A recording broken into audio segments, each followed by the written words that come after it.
Hey everyone, it's Dennis again, and I thought it would be fun to shoot a quick video to just chronicle all the things that I have gone through with my 2004 Frontier. And when I started out the video, I said it's Dennis again because this is chronologically, this is the second video that I'm shooting. The first one was troubleshooting a squeak in my steering column, but I may have to stitch some things together and may have to figure out some software to help me do that. And so I'm thinking that if I can get this done and all in one take, this one's going up before the other. So anyway, before I get into the truck, I just wanted to show you that as I go through and talk about the things that I've done with the truck, I also wanted to point out that, for 80% of what you need to do on a vehicle, you only need, the basic tools. You want good tools, but you need the basics. So this mess right here is screwdrivers and wrenches, and somewhere in here is a utility knife and whatnot. And half of these screwdrivers I've purchased, and half of these screwdrivers have come from crap I've bought from IKEA.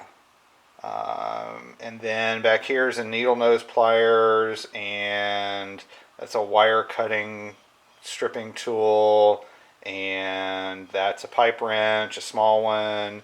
And then we're going to skip the pipe for a sec. We're going to go over here. So this is a socket set, and there is English and metric with extensions and whatnot. This is a 3/8 inch drive. There's a crescent wrench set. This is also, I only pulled out the metric. I also have the standard stubborn American English because we don't know any better. Set of crescent wrenches. So you've got box wrench on one, crescent on the other, full set there. Going back to the pipe for a second. Okay, so you've got your socket wrench set up, and being stubborn doesn't want to come out. And you're trying to, you got this thing on a nut, and you're trying to crank it, and it won't budge. It just won't budge. It's locked in. That's where the pipe comes in, because this pipe fits on the end of the socket wrench, gives you an extension. And your high school physics should have taught you that the further away you are from your fulcrum, the more leverage you have, and the easier it is to move the load. So always good to have a couple of feet worth of pipe when you're trying to free up a bolt in case you need the extra leverage. So all right, so without giving you vertigo, or hopefully without giving you vertigo, we're going to swing around here really quick. And I'm going to grab a light. And there were two things I noticed about this vehicle before I ever looked at anything in detail. And that was that the front end had taken a hit.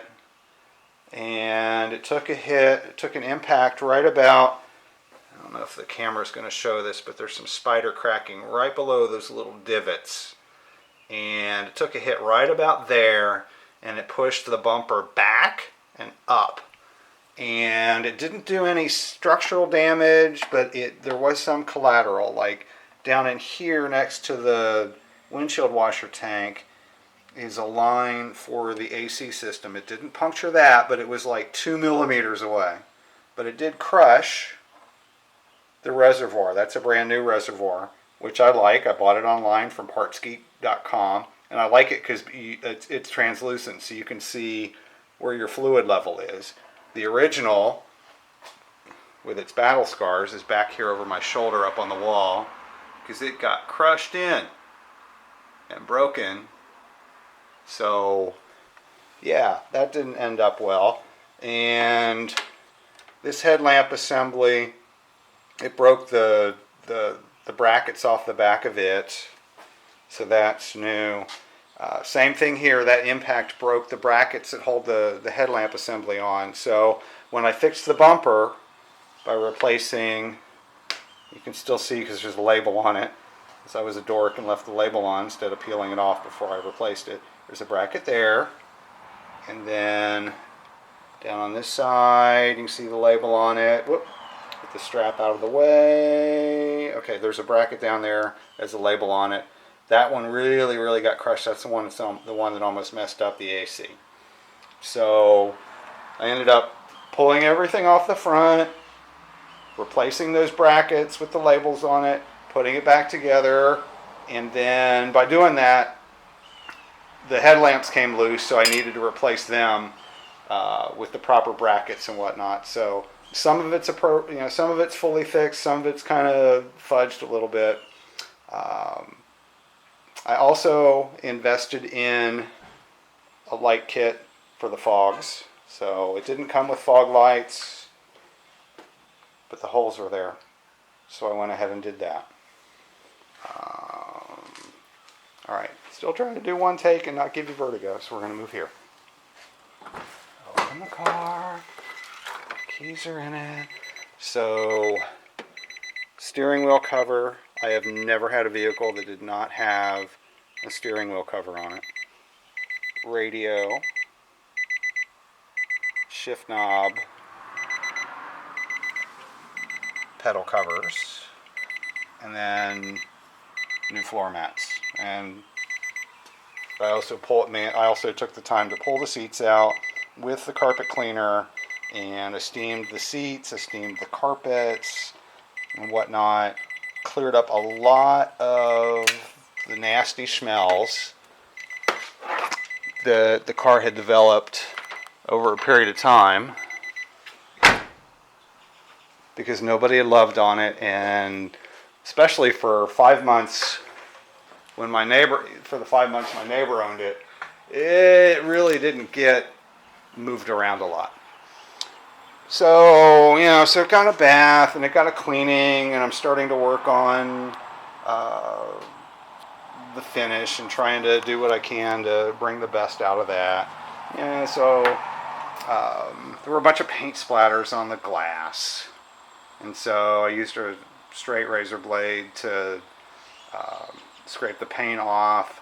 And then the mullions, this part right here, since this was black matte finish, I was able to get away with using a magic eraser. I got all the paint off the mullions, or most of the paint off the mullions, with a magic eraser. If you have painted mullions or chrome mullions or anything that's high gloss, you don't want to use a magic eraser on that. You want to try something else like bug and tar remover or something like that. But this had just had real light paint splatters on it, and nobody cared. And if you look here, there's still a few left. But this whole thing just had like a little spray, and so I took that off. And then the bed liner. The bed liner was, just mucked up because nobody bothered to clean it. So I took a scrub brush to that. And then I thought that the back lighting, the tail lights should look or have a similar style to what's on the front. So I replaced those, and that was a matter of peeling back the bed liner and 2 bolts, popping that out, switching the light fixtures. Everything was direct replacement OEM. Easy peasy. The tires, when I bought it, the white letters were facing out, and on the passenger side, they had been pretty mucked up because apparently somebody didn't know how to parallel park.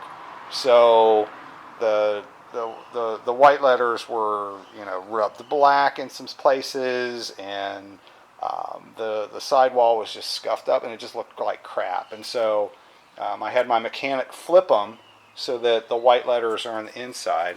And I'm going to try to get a good shot under here so you can see. So there's the white letters. And you can see how they're kind of mucked up. So that's what was facing out. So I had my mechanic flip them. And of course when he did that, that ensured that they also got rebalanced, which was a good thing. And then once he did that and got the black walls facing out, then I scrubbed them down and did a little tire shine on them.